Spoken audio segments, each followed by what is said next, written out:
네, 반갑습니다.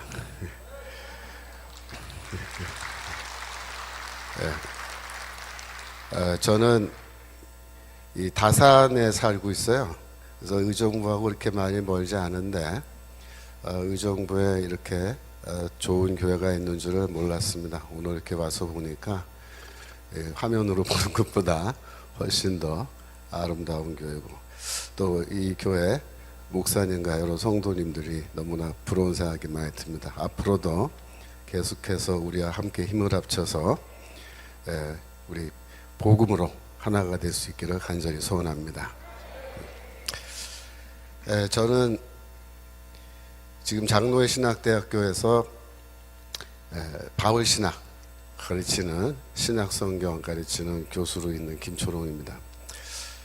저는 이 장신대를 이제 MDB 과정을 1991년도에 졸업을 했습니다.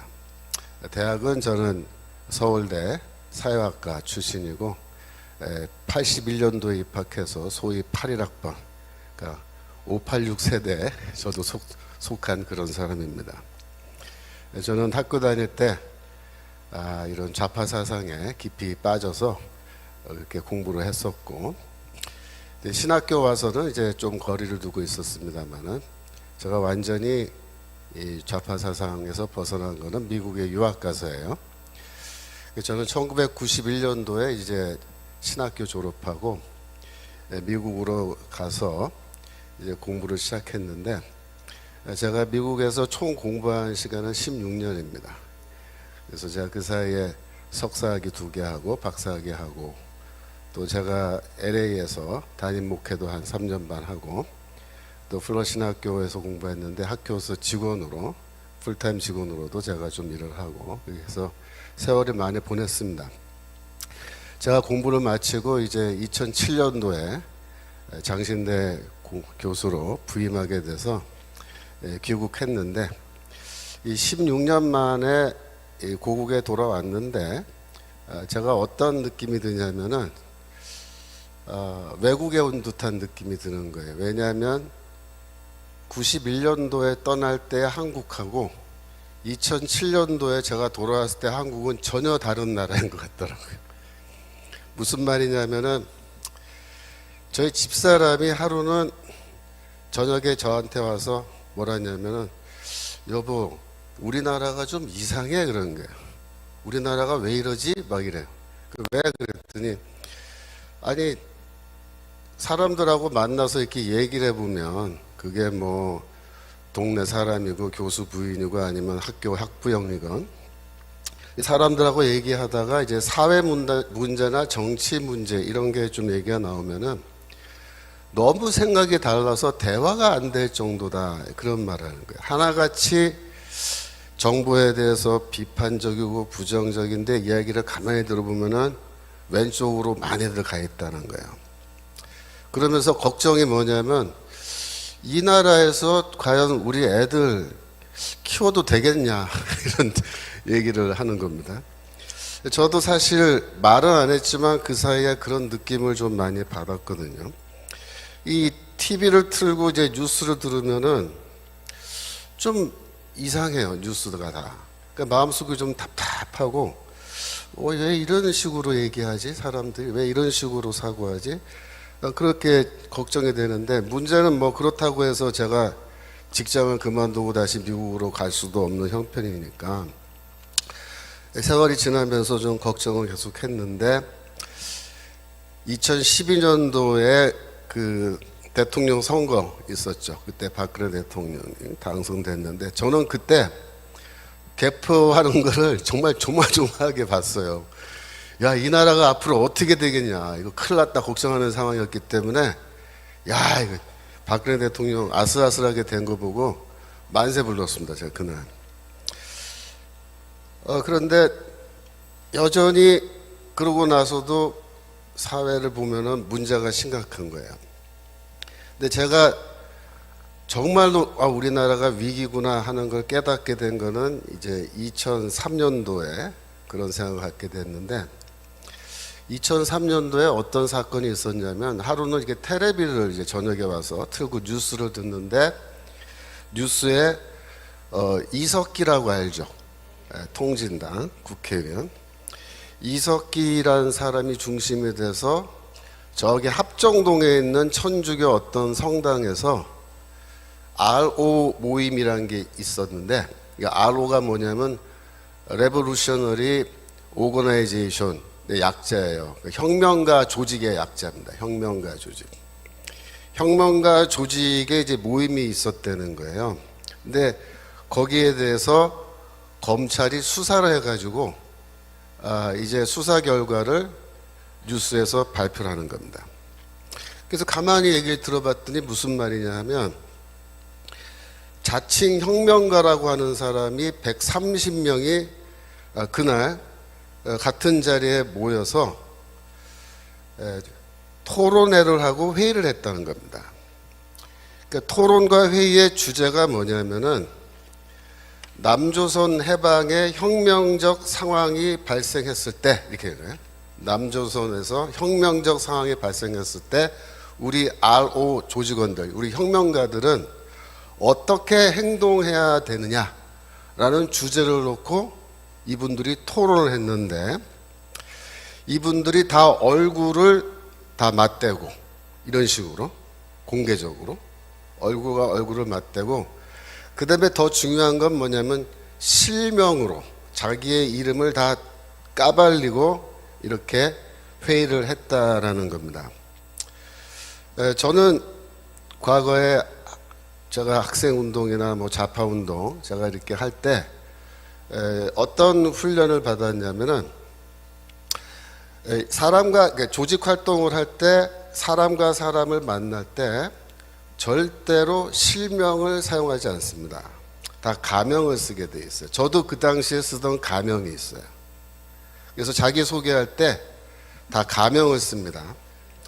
그 다음에 서로에게 개인적인 사안, 어디 사느냐, 형제가 어떻게 되느냐, 뭐 고향이 어디냐, 이런 거는 절대 못 묻도록 그렇게 교육을 다 받습니다.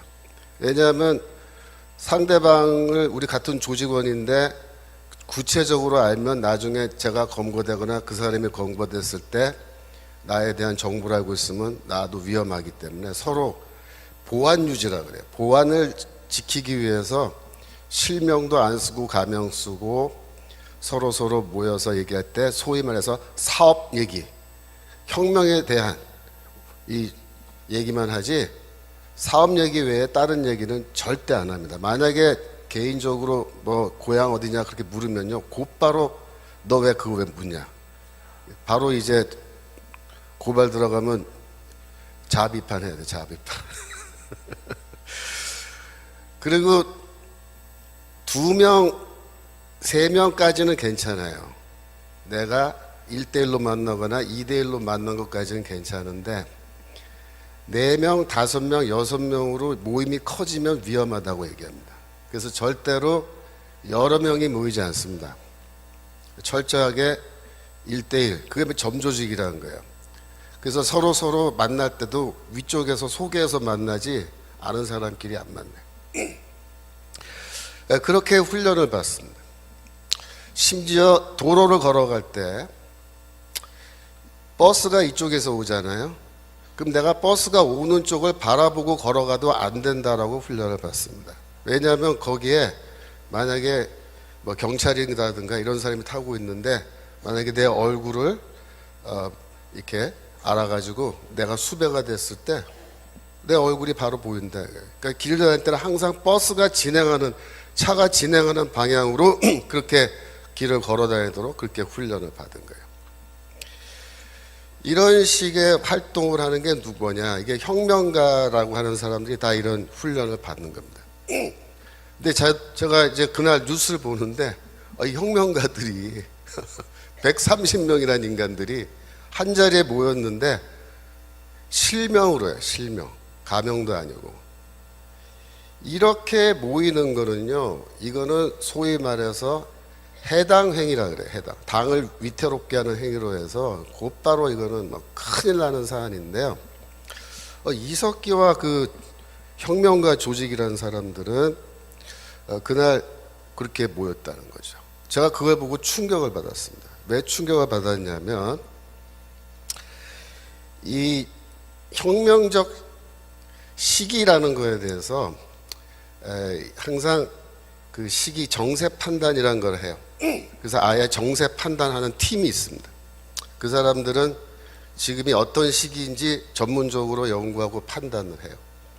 근데 쉽게 말하면은 이 혁명에 만조기와 간조기가 있다 이렇게 얘기합니다. 그러니까 밀물이 들어올 때와 밀물이 빠질 때, 그죠? 파도가 물이 빠질 때. 그러니까 간조기에는 어떻게 하냐면 다 우리가 지하로 들어가야 된다. 철저하게 신물을 감추고 활동해야 된다. 그럼 혁명의 만조기, 물이 이렇게 차올랐어요. 그럼 어떻게 되느냐? 그때는 바깥으로 나와서 공개적으로 활동해도 괜찮다 이렇게 얘기합니다. 그러나 그 당시에는 80년대에는 우리가 다 간족이라고 생각했기 때문에 이렇게 공개적으로 이런 모임을 하거나 그런 거 절대 하면 안 되는 금기사항이었는데 몇 년도요?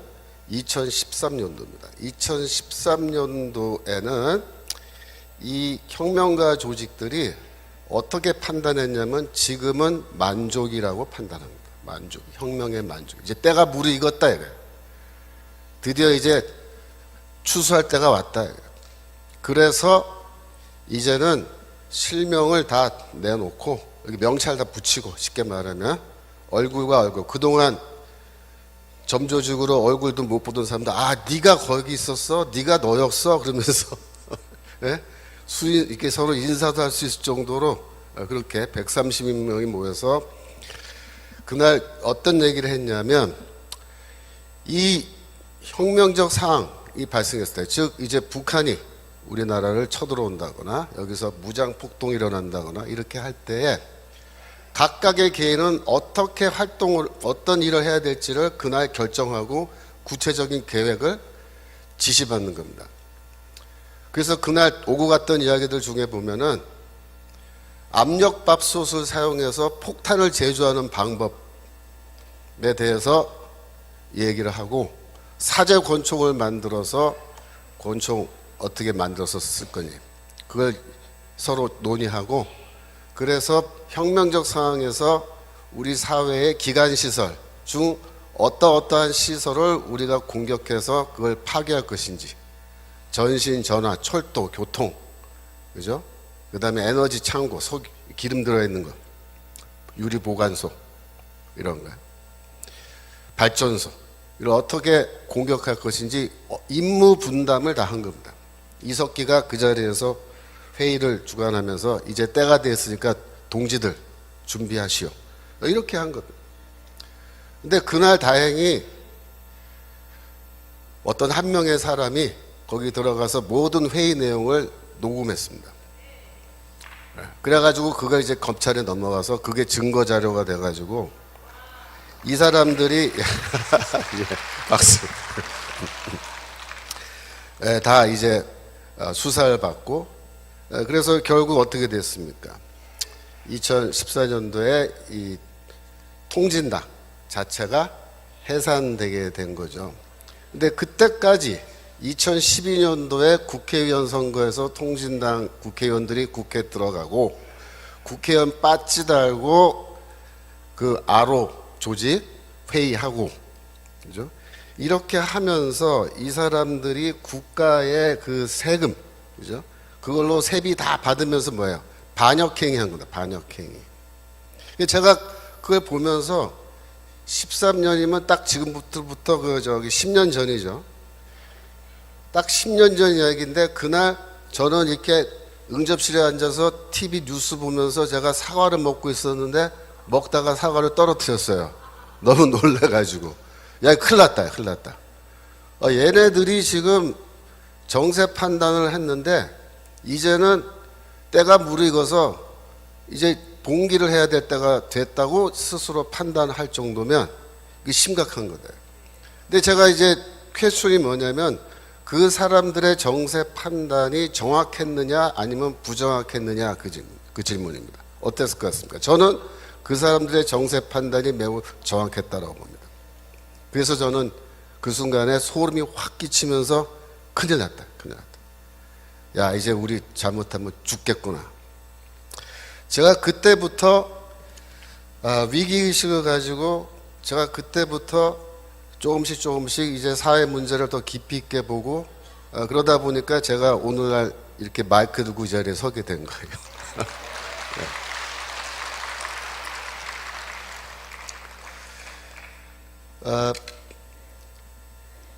그 당시에 안철수 의원이 뭐 이런 말 했어요. 뭐 지금은 조금 정신 차린 모양인데 그때 했던 유명한 말 있죠. 요즘 간첩이 어딨냐 그래서 간첩 없다. 저는 그 말이 부분적으로 맞다 이렇게 생각합니다. 왜? 오늘날 난파 간첩이 어디 있냐라는 뜻으로 해석하면 그 말이 맞아요. 예, 요새는 뭐 그때 이후로 난파 간첩 굳이 보내지 않아도 그죠? 남쪽에서 자생적으로 생겨난 이 공산주의자들이 스스로 알아서 북파 간첩들보다 더 열심히 일들을 하고 있기 때문에 뭐 남조선에 간첩 보낼 필요가 있냐. 북조선의 그 북쪽의 공화국에 충성하는 사람들이 이렇게 국회의원 배지까지 달고 있는데 뭐 하려고 우리가 애써서 간첩을 보내야 되느냐라는 말로 해석하면 그 말이 정확한 거예요. 이런 모든 문제가 어떻게 해서 생겨났느냐 제가 조금 설명을 드리면, 제가 81년도에 입학할 때만 해도 학생운동이 이렇게 뭐 주체사상 이런 거에 휩쓸려서 그게 나가지 않았어요. 제가 사실 학생운동 뭐 그런 거 하다가 학교에서 어느 날 정학을 시킨 거예요. 그러니까 그때는 뭐냐면은 강제로 군대 보내기 위해서 휴학을 시켜요. 휴학. 근데 실제로 그 정학이죠. 그러니까 본인의 의사를 물어보지 않고 어느 날 갑자기 학교에서 강제로 휴학을 시켜버리면요, 일주일 만에 영장이 나옵니다. 신체 검사 받으러 오라고 통지를 갔는데요, 가니까 너는 신체 검사 받을 필요가 없다고 저쪽에 서 있으라 그러더라고. 그리고 나중에 그냥 가라야 통과됐다고 신체 검사. 그래서 그걸 지도 휴학이라고 해요. 지도 휴학. 그때는 이제 좌익 활동하는 학생들 강제로 전방부대를 보냈어요. 저는 그래서 그때 전방부대 강원도 철원에 있는 3사단에 가서 제가 사병으로 복무를 했는데, 뭐 지금은 제가 감사하게 생각합니다. 그때 제가 철원에서 소총수로 훈련, 뭐 행군, 뭐 구보 이런 거 하도 세게 받아가지고 그때 제가 굉장히 건강해졌어요. 지금까지 그걸로 지금 건강 유지하는데, 군대를 85년에 제대하고 이제 학교로 이제 돌아오게 됐는데 85년 겨울입니다. 12월에 제가 제대해서 왔더니 친구들이 고생 많았다 그러면서 저한테 이거 좀 읽어보라고 책을 줘요. 그래서 이제 그 책을 받아가지고 성경책이 아니고 어떤 책을 줘요. 문건. 그걸 받아서 이제 집에서 밤을 새면서 읽어봤습니다. 읽어봤더니 내용이 뭐냐 하면은 미국은 우리의 적이다 그 얘기예요. 그래서 그 문건을 뭐라 그러냐면 반제국주의 문건이라 그래요. 영어로 AI 문건이라 그래요. AI가 뭐예요? 요즘은 인공지능이잖아요. 인공지능 AI가. 그 시대 86년도의 AI는 뭐냐면 엔타이 임페리얼리즘의 약자입니다. 반제국주의 문건. 그래서 이렇게 읽어보니까 다 사용하는 단어라든가 이런 표현이 남한에서 우리나라에서 쓰는 표현들이 아닌 게 많아요. 저는 처음에 이걸 누가 썼나, 이게 어디서 왔나, 아마도 조청년 쪽에서 들어온 게 아닌가 뭐 이런 생각했는데, 지금 생각해보면 그게 북한에서 온 거 맞습니다. 북한에서 온 거예요. 그래서 반제국주의 문서라고 왔는데 나중에 보니까 뭐야? 그 주체 사상과 관련된 북한의 문서인 거죠. 근데 그때 85년 겨울 86년 2월 달까지 방학이 있는데, 그때 당시에 서울대 운동권의 대부분의 조직에서 이 반제국주의 문서를 다 공부했습니다. 그래서 그때부터 우리의 적은 미국이고 우리의 투쟁은 반제국주의 투쟁이다. 그렇게 이제 노선이 딱 잡힌 거예요. 그게 누구의 입장입니까? 그게 바로 북한의 입장이란 말이에요. 그게. 그래서 86년 새학기가 딱 시작했는데 그때부터 이제 노골적으로 주체 사상이란 말이 막 튀어나오기 시작했어요. 그리고 애들이 그때부터 대북 방송을 밤새도록 듣고 오고, 그리고 소위 말하는 사상투쟁이라는 것이 이제 시작됐습니다.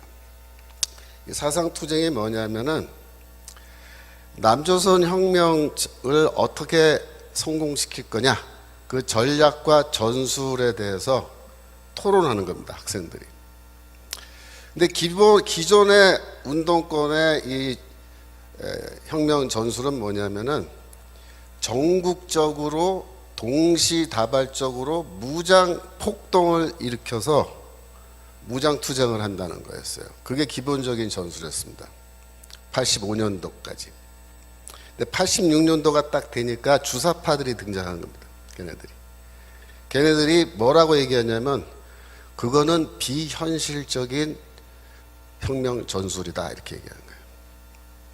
왜 비현실적이냐 그랬더니 광주 사태를 봐라요. 광주 사태를. 광주 사태 때 시민들이 무기고 털어서 무장을 하고, 무장 폭동 일으켜서 도시 자체를 다 점거했는데 정규군이 이렇게 반격을 해오고, 그 다음에 미군이 항공모함 같은 뭐 그런 거 보내고, 이래가지고 만약에 혁명적 상황에서 미군이 개입하고 정규군과 이렇게 전투를 하게 되면 무장 폭동을 해서 절대로 이길 수 없다, 이 얘기입니다. 그래서 그건 비현실적인 혁명 전술이다, 이렇게 비판을 하는 겁니다. 그래서 우리가 물었죠. 그러면 너희가 생각하는 현실적인 혁명 전술은 뭐냐? 근데 대답이 뭐라고 나오냐면 북조선에 있는 무력을 우리가 동원해야 된다, 이렇게 얘기해요. 북조선에 있는 무력을 동원해야 된다. 왜 북조선에 저렇게 좋은 무력이 있는데 그거를 우리가 활용하지 않고 남한의 이 비무장 세력들이 뭐 어떻게 무기고 털어가지고 그거 소총이나 하나씩 들고 말이야. 그래갖고 혁명 못 이긴다는 거예요. 북한에 있는 압도적 무력을 우리가 활용해야 된다. 그렇게 하기 위해서는 북조선 노동당과 긴밀히 협력하면서 우리가 혁명 사업을 진행해야 된다, 이렇게 이야기하는데, 제가 이 이야기를 2017년도에 저기 외신 기자회견을 하면서 이 얘기를 한번 했어요. 광화문에서. 그때 집회하면서. 그랬더니 신문에 제 이야기가 막 나오고 그러니까 저희 교단에 이 전라도 쪽 노회가 있어요. 거기 노회가 3개가 있는데 제가 광주 사태를 폄하하는 발언을 했다고 저를 징계하라고 우리 총회에 노회 헌의안이 올라갔어요. 우리 학교로 막 전화가 오고 총장한테로 당장에 김초롱 교수 내쫓아라 그러면서. 좌파들이 그런 짓들 해요. 제가 무슨 광주 사태를 폄하하는 말을 했습니까? 저는 광주 사태를 폄하한 게 아니고 광주 사태를 이 주사파 애들이 어떻게 어떤 관점에서 바라봤는지를 제가 정확하게 얘기한 거예요. 그랬더니 막 벌집 쑤셔놓은 것처럼 난리를 치면서 하여튼 제가 그때 그거 보면서 야, 진실을 말하면 죽이려고 드는구나, 이것들이 이제. 여하튼 그래서 그 사상투쟁에서 누가 승리했겠습니까?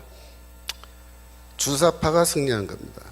왜냐하면 북조선에 있는 그 무력을 동원해야 된다고 얘기하는데 이쪽에서 반박할 뭐 말이 없는 거예요. 너희는 비현실적인 전술 갖고 뭐 무슨 혁명을 하겠다고 그러냐. 그래서 그것 때문에 학생운동 조직의 70% 이상이 86년도에 전부 다 주사파에게 넘어간 겁니다. 그래서 그때부터 주사파들이 이 실권을 잡고 전체 학생들 단과대별로 과별로 스터디 모임들 만들어가지고 이거 다 학습시켜가지고 이 조직원들 외에 대중교육까지 들어가지고 이 주체 사상 이런 게 좌파 사상이 쫙 이제 학생들에게 유포된 겁니다. 원래 뭐 NLPD 이런 말 들어보셨죠? 이 PD 계열이 원래 다수파였는데 그때 소수파로 전락한 거예요. 그때 PD랑 엄청 싸웠어요. 이 주사파들. 근데 이 논쟁에서 지면서 어떻게 되냐면 이쪽 PD 조직이 다 괴멸됐습니다.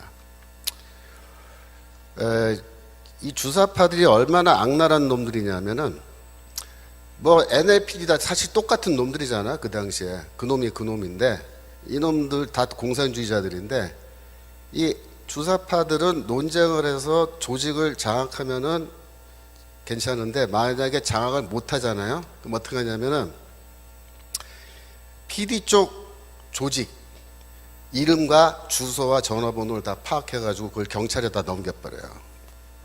이런 짓 하는 놈들이에요. 주사파 놈들. 그러니까 주사파는 쉽게 말하면 좌익 운동 중에서 자기들 위에 다른 생각 갖고 있는 놈들을 적으로 봐요. 그래서 저놈들은 조직을 다 괴멸시켜야 된다 그래갖고 경찰에 아예 명단을 넘겨버려요. 그러니까 저도 그때 당시에 사상투쟁하면서 이렇게 하다가 결국 우리가 이기긴 이겼는데 저놈들이 하여튼 우리 다 파악이 끝났기 때문에 우리도 할 수 없이 조직 다 해산하고 저도 집으로 돌아온 겁니다.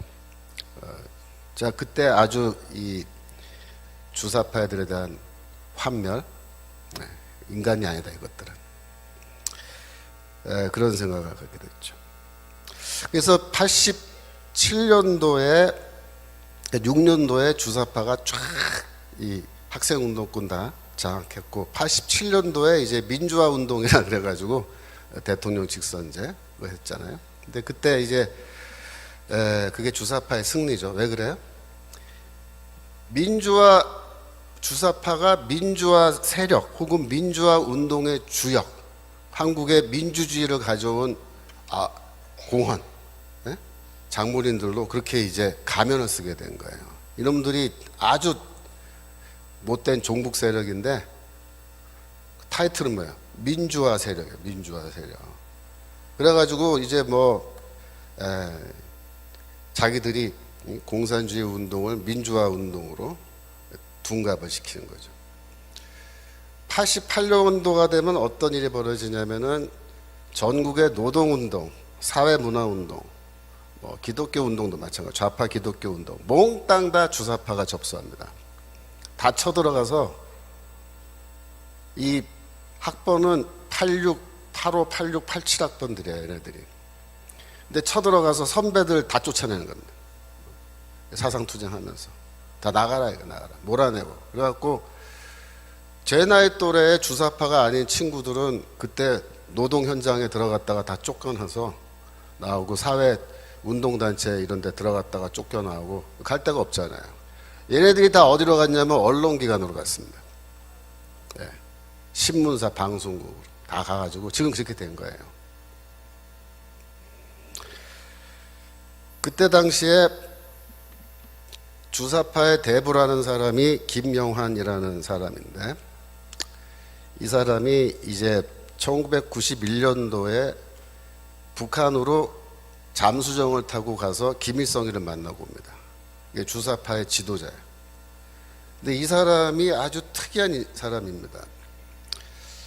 제가 예전에 박근혜 대통령 시절에 사회 대통합위에서 대통합위원회라고 만들었는데 거기 분과에 그 이념 분과라고 있었어요. 제가 그때 분과위원으로 들어갔었는데 그때 김영환 씨도 저랑 같은 분과에 있었어요. 제가 그때 한 1년 정도 계속 회의하고 만나서 토론하면서 내가 사귀어본 적이 있는데 특이한 사람입니다. 이 양반이 김일성이랑 면담을 하고 또 주체사상 이론가들과 토론을 했어요. 북한에서. 그랬더니 뭐라 하냐면 놀랍게도 이 사람들이 주체사상을 잘 제대로 모르더라. 그걸 잘 알았다는 거예요. 북한 가서 이제 사회를 봤는데 자기들이 꿈꾸던 그런 세상이 아니었다. 그런 사회가 아니었다. 그래서 너무나 실망했다. 이렇게 이제 나중에 얘기를 했습니다. 그리고 돌아와서 6년이 흐른 뒤에 1997년도에 김영환이가 주사파 지하 조직인데요. 민혁당이라 그래요. 민혁당. 조직을 해산하기로 결정을 하고 지도자들을 다 불러 모았어요. 그래서 내가 북한도 다녀오고 다 알아봤는데 우리가 이거 속은 것 같다. 그래서 나는 이제부터 북한 해방운동 해야겠다. 뭐 그러면서 민혁당 조직 해산하자. 이렇게 하고 상당 부분의 조직은 해산했습니다. 그런데 그때 끝까지 해산 안 한 조직이 경기 동부연합이라고 말하는 그 사람들인데 이 사람들이야말로 진정한 주사파입니다. 네. 우리는 끝까지 북한에게 충성해야겠다 이런 사람들인데 이 경기 동부연합이 결국 누가 수장이냐면 이석기가 바로 수장인 거죠. 이 사람들이 성남시를 거점으로 해서 조직을 갖고 있는데 서울 외국어대학 용인 캠퍼스 출신들이 주로 되어 있고요. 근데 이 사람들이 왜 중요하냐면은 2010년도에 이재명이가 성남시장 선거에 출마합니다. 그 전에 이재명이는 민변 있죠. 민주화를 위한 변호사 모임 민변에서도 활동하고 성남시에서 변호사로서 있으면서 뭐 여러 가지 활동을 하다가 민주당에 들어가서 뭐 국회의원 출마도 해보는데 실패해요. 그랬는데 성남시 시장에 이제 2010년도에 출마를 했는데 그때 당시에 민노당이라고 있었어요. 민노당을 이 경기동부연합이 거기 민노당에다 가입해서 민노당을 통째로 이제 장악해서 갖고 있는 상태였는데 그 당시에 민노당도 성남시장 후보를 냈습니다. 김미희라고 서울대 약대 출신이에요. 여잔데 이 김미희가 성남시 후보로 시장 후보로 나오고 이재명도 나왔단 말이에요. 그랬는데 이 경기동부연합에서 어떤 결정을 내리냐면 김미희한테 야, 너 후보 사퇴하고 이재명이랑 단일화해라 이렇게 하는 거예요. 왜 그렇게 했느냐? 이 이재명이가 성남시에서 변호사 활동하면서 이 경기동부연합 사람들이랑 그 전부터 친분이 이게 많이 생긴 거예요. 특별히 그쪽 사람들이 법원에 재판받게 되면은 가서 자기가 변론도 해주고 또 성남시에 여러 가지 그 위원회 모임 이런 게 있는데 거기서 같이 참여하고 이래가지고 관계가 가까워진 거예요. 그래서 경기동부연합 쪽에서 김미희한테 야, 너 후보 사퇴하고 이재명 지지하자 우리가. 그래서 이재명이를 성남시장 만들자 그렇게 된 거예요.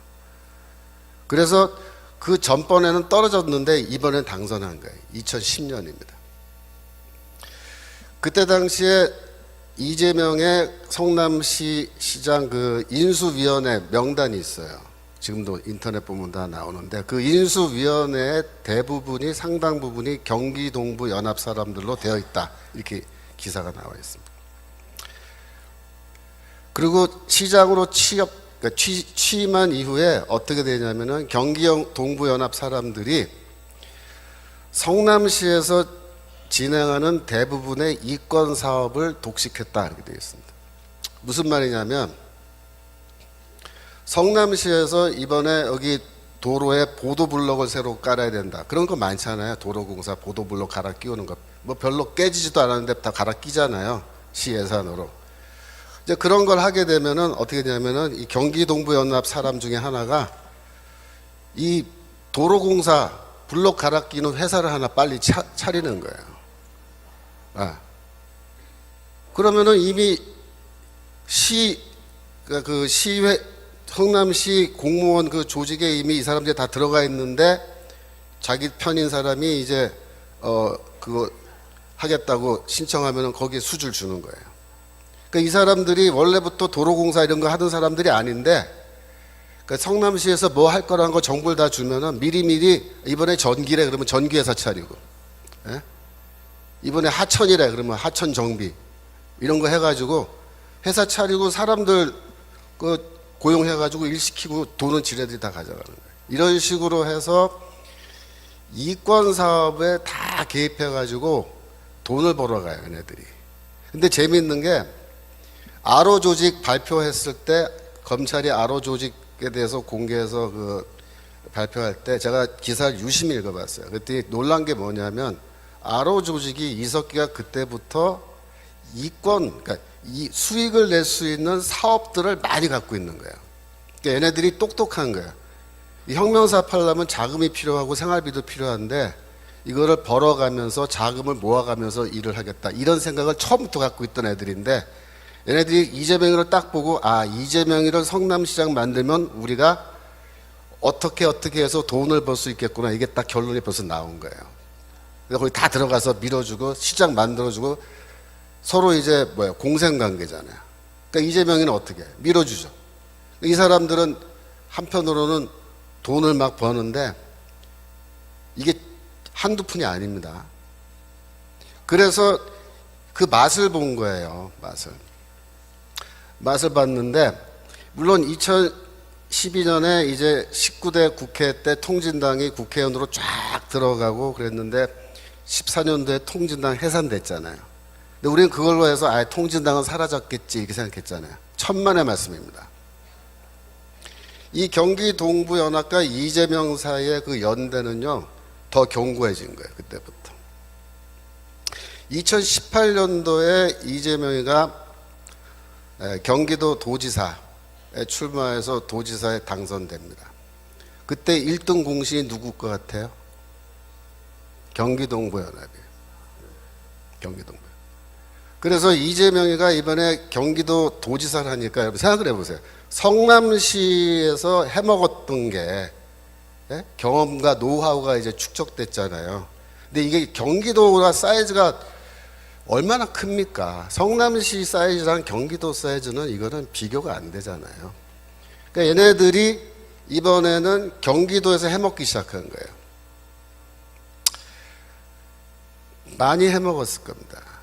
조사해보면 다 나오겠지만 제가 보기에 어마어마하게 해먹었는데 왜냐하면 그 중에 하나, 딱 하나만 예를 들게요. 대장동 하나만 얘기해 보자고요.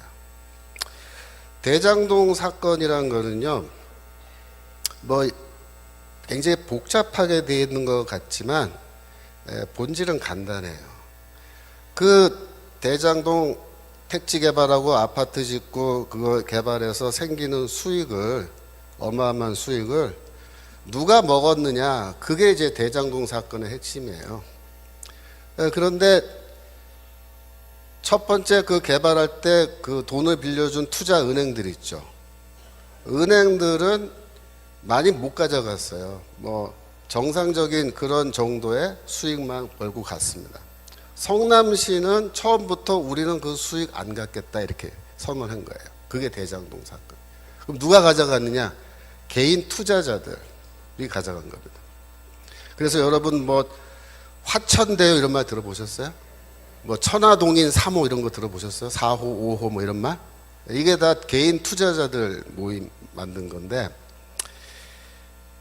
예를 들어서 화천대유에서 3억 5천만 원을 투자한 사람이 얼마 벌어갔을 것 같습니까? 3억 5천. 예를 들어서 4억이라고 치고 4억 몇십억이요? 그러니까 여러분들이 순진하신 거예요. 그 단위가 틀려요. 400억이요? 그러니까 순진하신 거예요. 얼마 해먹었냐면 8천억 가져갔습니다. 여러분 4억 넣어서 8천억 가져가면요, 이거 어마어마한 거 아닙니까? 네. 천화동인 3호 이 사람은 돈이 좀 없었나 봐요. 872만 원 투자했습니다. 1,000만 원이 안 되잖아요. 얼마 벌어갔을 것 같아요? 1,000만 원 넣고 예? 2천억이요? 2천억은 너무 심했다. 101억 벌어갔습니다. 101억. 1,000만 원 넣어서 1억을 벌어가도 10배잖아요. 예? 10억 벌어가면 100배고 근데 100억 벌어갔으니까 1000배 투자해서 수익률 1000배 여러분 이해되세요? 이게 대장동이에요. 자, 무슨 말이냐면 성남시에서 해먹고 경기도에서 이제 해먹는데 우리는 모르는 거예요. 뭐 어디서 얼마큼 해먹었는지 이 경기동부연합 애들이. 그런데 이거 딱 터지고 나서 제가 딱 들여다보니까 8천억이고 뭐 이러면요 조금만 더 해먹으면 1조잖아요. 1조. 네? 그러니까 이 경기동부연합 애들이 이 통이 커져가지고 이제 해먹으면은요 한 1조 정도 해먹는데 이게 다 뭐냐면요 혁명 자금입니다. 좋은 말로 정치 자금이 되겠지만 이재명의 경기동부연합 입장에서 혁명 자금이에요. 그래서 이 돈을 지금 누가 갖고 있는지 이제 파악이 안 되는 거예요. 검찰이 지금 수사를 하고 있는지 안 하는지도 모르겠는데 이게 지금 누가 이 돈을 다 갖고 있고 어디에서 지금 어떤 용도로 지금 썼고 얼마가 남아있는지 파악이 돼야 되는데 이게 지금 오리무중이죠. 이 대장동 사건 터지면서 어떤 사람들 이름이 튀어나왔냐면은 뭐 권순일 대법관 뭐 아세요? 권순일 대법관, 박영수 전 특별검사, 박근혜 대통령 수사에서 감옥에 집어넣은 놈이죠. 김순환 전 검찰총장, 강찬우 전 수험지검장 이런 사람들의 이름이 막 튀어나오죠, 그죠? 뭐 국회의원들 이름도 막 튀어나오고 다 뭐냐면 돈 받은 사람들이야. 근데 이 사람들한테 이제 돈을 줬는데 법조계에도 주고 정치계에도 주고 이제 돈을 막 뿌린 거예요. 그러니까 생각해 보세요. 8천억 1조 가량 돈이 있으면요. 돈 뿌리는 거 이거는 뭐 저기 그렇게 어렵지 않잖아요. 이게 보험금이라고 하잖아요. 보험금. 그래갖고 법조계 판사 검사들한테 쫙 돈을 뿌려 놓은 거예요. 이미. 제가 보기에는요. 이 이름 나온 사람들은 뭐 한 사람들이냐면 심부름한 사람들이에요. 자기들이 돈 받고 끝난 게 아니고 이 사람들은 심부름한 사람이고 심부름 값으로 얼마 받은 거예요. 얘네들을 통해서 또 누구한테 얼마가 갔는지는 몰라요. 지금 수사를 해봐야 하는 거예요. 그러니까 이재명이가 법정에 끌려가도 겁을 안 내는 거예요. 네. 뭐 겁나요? 나한테 돈 받은 놈들인데. 어이, 다 아는 놈들이구만 그런 거예요. 와서 보니까. 그러니까 이 판결이 그렇게 나오는 거예요, 지금. 그래서 지금 지난번 대통령 선거에서 이제 이재명이 물론 간발의 차이로 졌습니다만은 이 경기동부 연합과 이재명은 얘네들은 이걸 패배라고 보지 않아요. 네, 절대로. 얘네들은 지금 우리가 한 발 후퇴했지만 2보 전진하면 된다 이렇게 생각하는 애들입니다. 지금 현재 민주당은요 이재명이 꽉 쥐고 있어요. 그 당권파라 그러잖아요. 당권파, 이재명파 누굴까요? 경기동부연합 사람들입니다. 그러니까 지금 이재명이 그저께 뉴스 보니까 인재위원장이 됐대요. 자기가 스스로 인재위원장으로 자기를 임명했대요.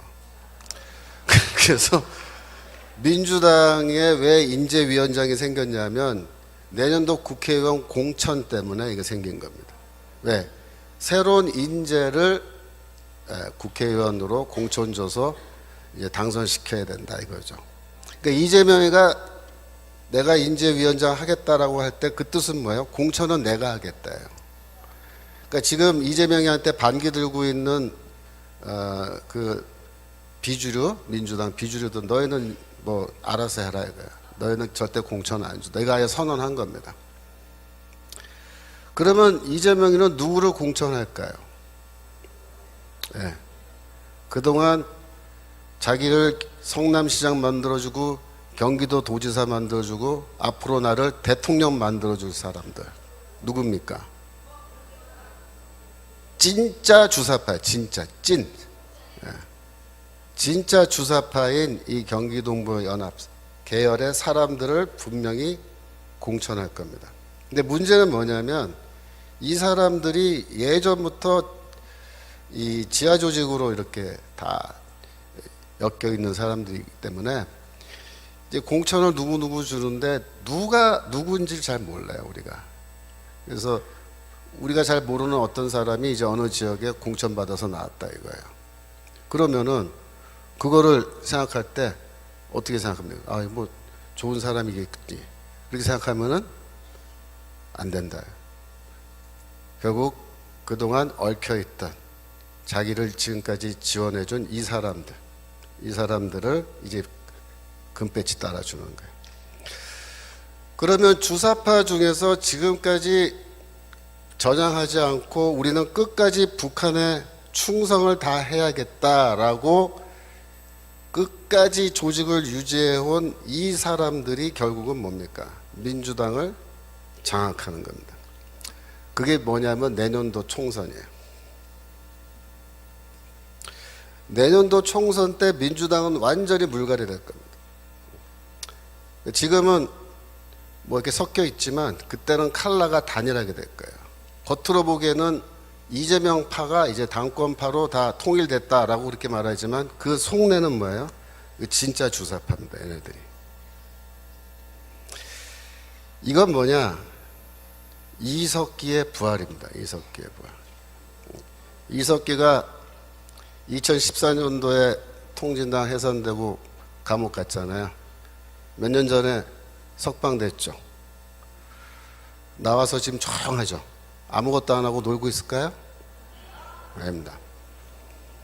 다 작전 계획 짜고 다 명령하고 이거 다 지금 조직이 활발하게 움직이고 있는데 얘네들이 어마어마한 돈까지 이제 정치 자금까지 다 확보했기 때문에 얘네들이 할 수 없는 일이 없어요. 네, 그게 지금 제일 심각한 문제입니다. 그래서 대통령 선거가 27년도에 예정되어 있는데 내년도에 민주당이 200석을 장악하고 이러면은 이제 윤석열 정부는 완전히 식물 정권 돼버린 거죠. 그러고 나서 이제 27년도에 가서 대통령 선거할 때 후보를 낼 텐데 뭐 이재명은 어차피 지금 이석기 아바타입니다. 그러니까 이재명이를 뭐 이렇게 해서 뭐 감옥에 집어넣어도 사실은요 큰 변화는 없어요.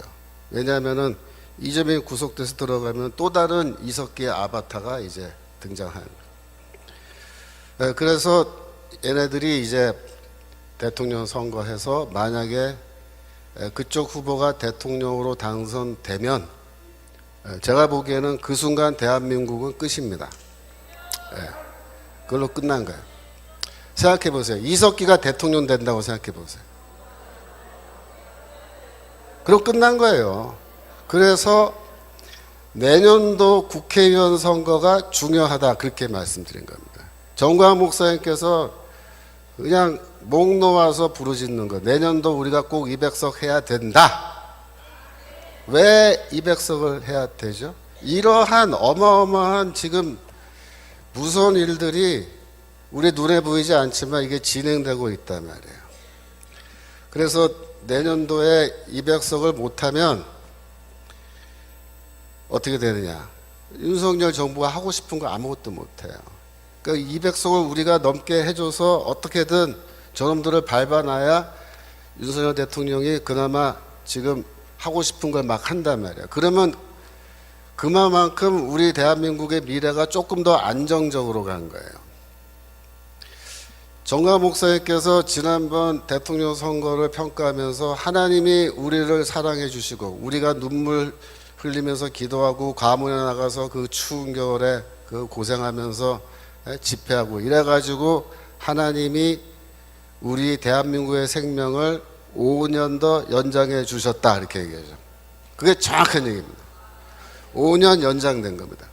우리가 완전히 구원받은 게 아니에요.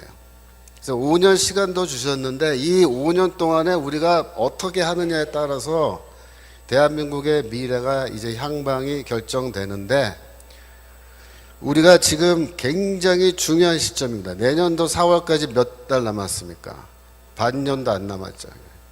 이 반년도 안 되는 이 기간 동안에 뭐다? 대한민국의 운명이 결정된다. 지금 이렇게 우리가 넋 놓고 있으면 안 된다. 그 자유마을 조직이 중요하고, 그죠?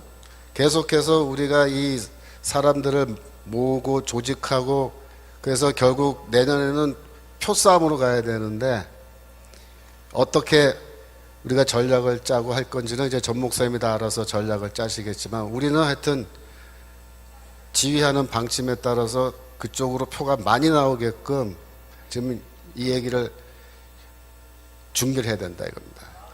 그래서 지금 우리가 다시 한번 우리의 현재 상황을 이렇게 지나간 역사를 되짚으면서 생각을 해보면, 이 주사파라는 애들이 진짜 끄지긴 놈들이에요. 얘네들은요, 말 그대로 혁명가들입니다. 혁명가는 뭐냐면 공산혁명을 위해서 자기의 목숨을 내놓은 사람들을 말하는 거예요. 그 정도의 헌신을 하는 겁니다. 그래서 자기 인생의 목표는 다른 거 없어요. 남조선 해방이에요. 이걸 위해서 자기는 이미 30년 전에 다 헌신을 하고 30년 넘게 이 한 길을 달려온 애들입니다. 그래서 얘네들이 지금 그렇게 쌓아온 그 공적이 있는 거예요. 근데 이게 지금 만만하게 보면 안 되는 거예요.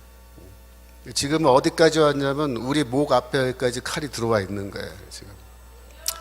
그래서 여러분들이 그런 점에서 우리가 다시 한번 깊이 자각하고, 정말 전 목사님이 말씀하시는 게 왜 중요한 말씀인지 그걸 여러분들이 잘 이해를 해 주시면 감사하겠습니다.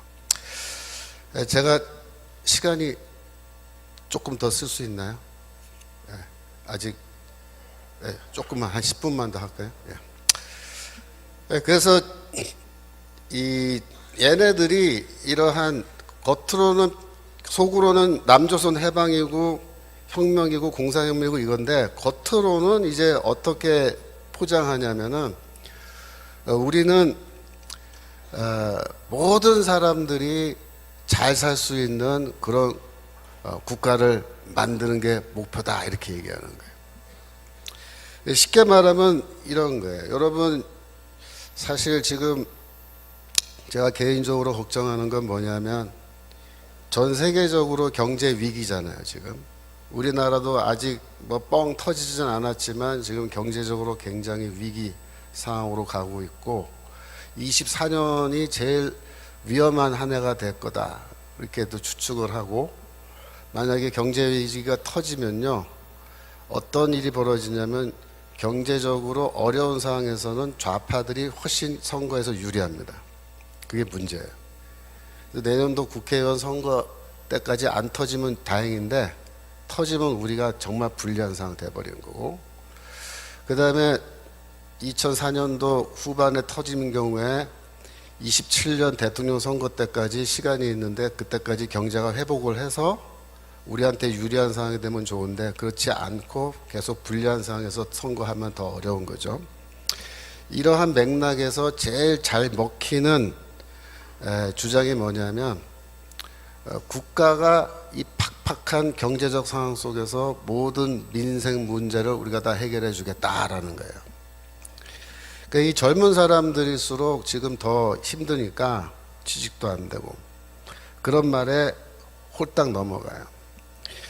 문재인이가 2017년도에 대통령 되자마자 7월 달에 발표한 5대 국정 목표가 있는데요. 그 중에 세 번째 목표가 뭐냐면 내 삶을 책임지는 국가입니다. 내 삶을 책임지는 국가. 말이 좋아서 내 삶을 책임지는 국가지, 여러분, 나의 삶을 국가가 다 책임져주는 시스템, 그 제도가 뭐예요? 사회주의잖아요. 사회주의, 공산주의. 공산주의 하겠다는 얘기를 이렇게 멋지게 내 삶을 책임져주는 국가, 이렇게 하는 거예요. 그러니까 이 내용을 모르는 사람들은 이 말만 듣고 혹하는 거예요. 너무 매력적이잖아요. 살기도 힘들어 죽겠는데, 취직도 안 되고 돈도 없고 그러는데 국가가 내 삶을 다 책임져 주겠다. 내가 너 먹을 거, 입을 거, 이 집, 그죠? 다 책임져 주고, 너 저기 취직도 국가에서 시켜주고, 그죠? 사회주의 국가는요 원래 완전 고용입니다. 100%. 얼마나 좋아요. 이 성경 말씀에 마태복음 6장 34절에 너희는 내일 일을 염려하지 말라라고 이제 주께서 말씀하셨는데, 이게 아이러니인 거예요. 이 국가가 모든 걸 다 책임져 줄 테니까 너희는 염려하지 말고 편안하게 살아라. 내 말만 잘 들으면서 그렇게 얘기하는 건데, 이러한 핑크빛 미래를 이렇게 청사진으로 보여주면요 다 거기에 속아 넘어가는 거예요. 여러분, 이때 국가가 내 삶을 책임져 주겠다 할 때 국가는요 이게 메시아예요. 메시아. 예? 여러분, 메시아는 누구예요? 예수 그리스도가 메시아입니다. 예수 그리스도가 우리의 구원자이신데, 이 자식들은 국가가 너희를 구원해 줄 메시아다 이렇게 얘기해요. 그래서 이 사회주의 국가는요 국가가 메시아니까 국가의 최고 지도자가 뭐가 되냐면 우상이 되는 거예요. 우상. 왜? 이분이 우리를 다 먹여주고 살게 해주니까. 최고 지도자가 나에게 밥도 주니까. 나 밥 주니까 누구야? 어버이 수령이에요. 어버이 수령. 예? 그래서 국가가 모든 걸 책임져 주고 이렇게 할 테니까 우리 뽑아라 이거야. 우리한테 표 달라 이거야. 그런데 여러분, 국가가요 모든 국민의 삶을 다 책임져 주고 이렇게 하려면요 어떻게 되냐면 세금 걷어서는 먹여 살리지 못해요. 세금으로. 생각해 보세요. 전 국민을 먹여 살려야 되는데 세금 갖고 되겠습니까? 그러니까 이걸 하려면 어떻게 되냐면 국가의 모든 생산 시설을 국유화해야 되는 거예요. 그 공산사회는 다 국유화하잖아요. 그래서 공산주의 국가에는요 세금이 없어요. 공산국가에는 세금 없습니다, 여러분. 이거 민주주의 국가에 세금 내는 거예요. 그리고 모든 걸 다 국유화하고 토지도 국유화하고, 그죠? 근데 말은 좋아요. 공동소유래. 그걸 또 공동소유. 공동소유는 무슨 공동소유예요? 네? 이렇게 해놓고 지네들이 또 다 헤쳐먹을 거면서. 그래서 국가가 만능의 권력과 권한을 가져야 또 먹여 살릴 수 있다. 이래가지고 입법부, 사법부는 필요 없어요. 행정부가 더 우위에 있는 강력한 권력을 가져야 돼요. 무제한의 권력이죠. 그 다음에 일반 시민들은 자유를 포기해야 됩니다. 자유. 왜? 국가가 다 먹여주고 살려주는 대신에 내 말 들어야 돼요. 내 말. 국가에 반항하고 이렇게 하면 어떻게 돼요? 너는 필요 없다. 수용소 보내버린다. 이렇게 되는 거예요. 그래서 전체주의 이 정부로 나가는데, 성경 말씀 하나만 볼 수 있을까요? 예, 누가복음 16장 13절. 원래 제가 성경 전문가인데 오늘은 이제 성경 한 구절 할게요. 누가복음 16장 13절. 예. 지파인이 두 주인을 섬길 수 없나니 혹 이를 미워하고 저를 사랑하고 혹 이를 중히 여기고 저를 경히 여길 것입니다. 너희가 하나님과 재물을 겸하여 섬길 수 없느니라. 아멘. 너희가 하나님과 재물을 겸하여 섬길 수 없다. 이 이야기에서 재물을 헬라어로 읽으면 맘모나스라는 단어예요. 그 말에서 맘모니즘이라는 단어가 생긴 겁니다. 맘모니즘 뭐예요? 재물을 섬기는 우상 숭배를 맘모니즘이라는 거예요. 제가 대학생 때 또 그 이후에 교회에서 어떻게 배웠냐면, 이 맘모니즘이 뭐냐, 구체적으로 우리 시대에 맘모니즘은 자본주의다 이렇게 가르쳤습니다. 그렇게 배웠습니다. 그래서 자본주의 시스템과 하나님을 섬기는, 제대로 섬기는 것, 이거는 양립 불가능하다. 그 무슨 말이에요? 자본주의 때려 부셔야 된다. 하나님을 제대로 섬기려면. 이렇게 배웠어요. 지금도 이렇게 가르치는 사람들이 수두룩합니다. 제가 들은 얘기가 아니라 저한테 이제 이메일이 온 거예요. 이메일이 와서 보니까 몇 년 전 얘기입니다. 제가 만나본 적도 없던 청년인데 그 청년이 질문한 거예요. 내가 다니는 교회 목사님이, 청년부 목사님이 이 대기업은 재벌인데 이 재벌은 노동자들을 착취한단 말이에요. 그래서 재벌 기업에서 사원으로 일하면은 재벌들의 착취에 협조하는 거니까 그 죄다 이렇게 가르친 거예요. 그게 듣고 이 사람이 저한테 이메일을 해서 물어보는 거예요. 우리 목사님이 이렇게 가르치시는데 제가 중소기업으로 옮겨가면 괜찮을까요? 이렇게 묻는 거예요.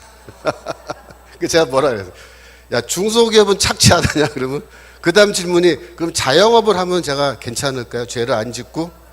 예? 자영업하면 너 그 알바생 네가 착취하는 거지. 그러면 그렇게 따지면 이 세상에 할 수 있는 일이 아무것도 없어요. 제가 이 이야기를 수업 시간에 했어요. 제가 이제 우리 목회전문대학원이라고 목사님들 수업인데 제가 이 얘기를 했더니 어떤 목사님이 뭐라 했냐면, 교수님, 그거보다 더 황당한 일이 있었습니다. 무슨 일이야? 자기가 아는 어떤 교회인데 그 교회에서는 전도사님이 애들한테 뭐라고 설교했냐면 이 자본주의를 철폐하고 사회주의 해야 된다고 설교에서 얘기했대요. 그래서 그것 때문에 교회가 난리가 나서 당회에서 이 전도사를 불러서 목사님이랑 너 왜 그렇게 가르쳤냐라고 따졌다는 거예요. 혼내주려고. 그랬더니 이 전도사가 뭐라고 대답한 줄 알아요? 나 학교에서 배운 대로 가르쳤다. 이렇게. 어쩌라고. 이렇게. 그래서 처벌을 못했다는 거예요. 학교에서 그렇게 배웠으니까 그 문제 있으면 학교 가다 얘기해라. 왜 나한테 그러냐. 난 배운 대로 가르친 건데. 이렇게 지금 되고 있는 현실입니다. 그래서 이 배금주의, 만모니즘은 이 자본주의다 생각했는데요. 여러분 솔직히 말해서 진짜 배금주의가 뭔지 알려드릴게요. 진짜 배금주의는 사회주의예요. 왜 사회주의냐면 사회주의는 뭐 하자는 거예요? 국가가 나한테 돈 주겠다는 거예요. 그죠? 내 생활비 주고, 그죠? 내 먹을 거 입을 거 다 돈으로 주고, 집도 사실은 돈이잖아요.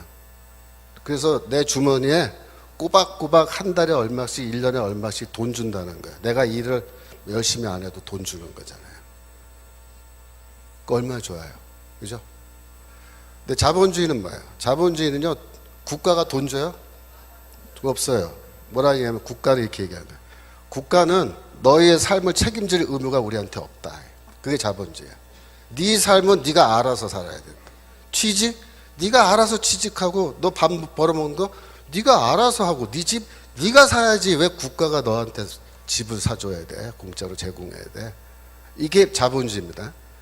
이거 한마디 덧붙여요. 그런데 너 세금은 다 내야 돼. 세금은 꼬박꼬박 다 내야 돼. 이게 자본주의예요. 어느 게 배금주의입니까? 젊은 사람들이 왜 좌익 이념에, 좌파 이념에 계속 이렇게 빨려 들어간지 아세요? 이것 때문이에요. 그것 까놓고 말하면 돈 사랑하는 겁니다. 돈. 돈 주겠다니까 글로 가는 거 아니에요. 그죠? 그래서 지금 우리는 어떤 결단을 해야 되냐면, 우리가 국가를 나의 메시아로 받아들이고 국가의 노예가 돼서 전체주의 사회에서 내가 살아갈 것인지, 아니면 자유인이 돼서, 바울이 말하는 자유인이 돼서 내가 스스로 나의 삶을 헤쳐나갈 것인지. 물론 어렵죠. 그러나 하나님이 나와 함께 하신다.